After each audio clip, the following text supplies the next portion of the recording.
A former model and actor is accusing Star Trek icon George Takei of sexual assault in 1981.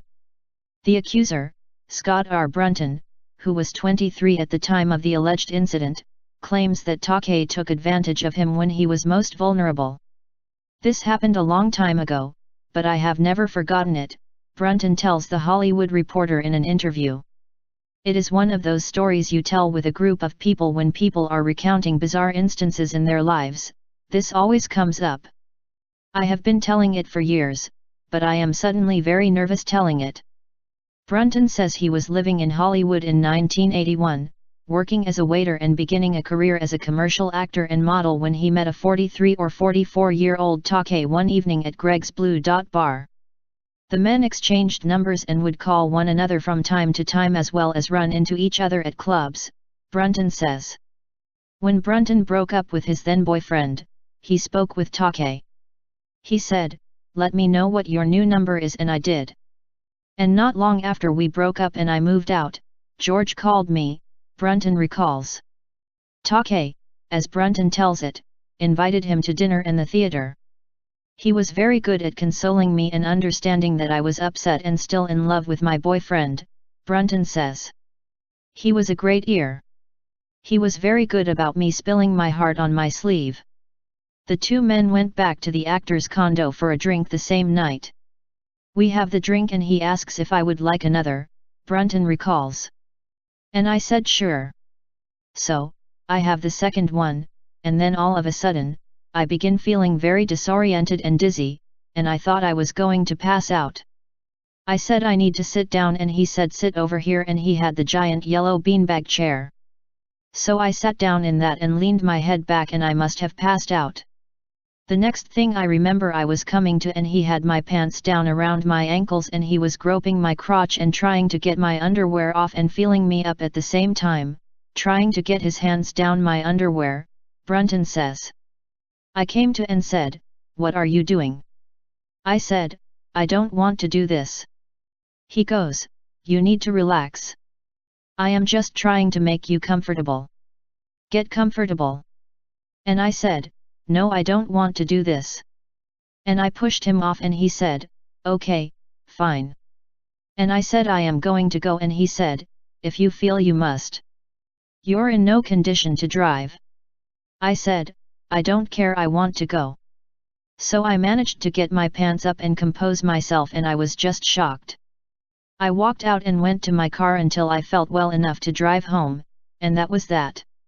THR spoke to four longtime friends of Brunton: Nora Roadman, Rob Donovan, Stephen Blackshear, and Jan Stewart, who said that he had confided in them about the Takei encounter years ago. Takei's rep, Julia Buchwald, told THR, George is traveling in Japan and Australia and not reachable for comment. Takei, now 80, rose to fame playing Hikaru Sulu on the original Star Trek television series. He is also an author and activist and has been an outspoken advocate for LGBTQ rights. In a series of tweets and in a Facebook post Saturday morning, Takei denied the allegations. The events he describes back in the 1980s simply did not occur, and I do not know why he has claimed them now. I have racked my brain to ask if I remember Mr. Brunton, and I cannot say I do, he said.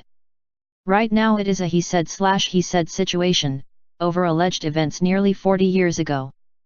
But those that know me understand that non-consensual acts are so antithetical to my values and my practices, the very idea that someone would accuse me of this is quite personally painful. Brunton claims that he met up with Takei years after the incident in Portland, Brunton's current home, while the actor was there on a book tour. I wanted to see him, Brunton says. I always wanted to ask him, I just felt really betrayed. I thought I was a friend and here I am later, just another piece of meat. So I called him up at the hotel. I figured out which hotel he was at and he said, "Hi, Scott. I remember you." I wanted to ask him why. We met for coffee, and I just couldn't bring myself to do it. It was just too uncomfortable. Brunton says he considered going to the media with the story for years, but he assumed no one would take him seriously. Who's going to believe me? It's my word against his, he says. Brunton's reasoning changed after the Harvey Weinstein scandal, and specifically when Takei spoke out regarding allegations leveled against Kevin Spacey. On October 29, Anthony Rapp, an actor starring in the latest Star Trek series, claimed to BuzzFeed News that Spacey sexually assaulted him while he was a minor in 1986. Spacey later apologized and came out as gay in response. When power is used in a non-consensual situation, it is a wrong, Takei said of the Spacey claim in a statement to THR on October 30. For Anthony Rapp, he has had to live with the memory of this experience of decades ago. For Kevin Spacey, who claims not to remember the incident, he was the older, dominant one who had his way. Men who improperly harass or assault do not do so because they are gay or straight. That is a deflection. They do so because they have the power, and they chose to abuse it. Brunton says he found Takei's response infuriating. "I don't want anything from him but an apology," he says. "I am sure he'll disown all this, I don't know, maybe not."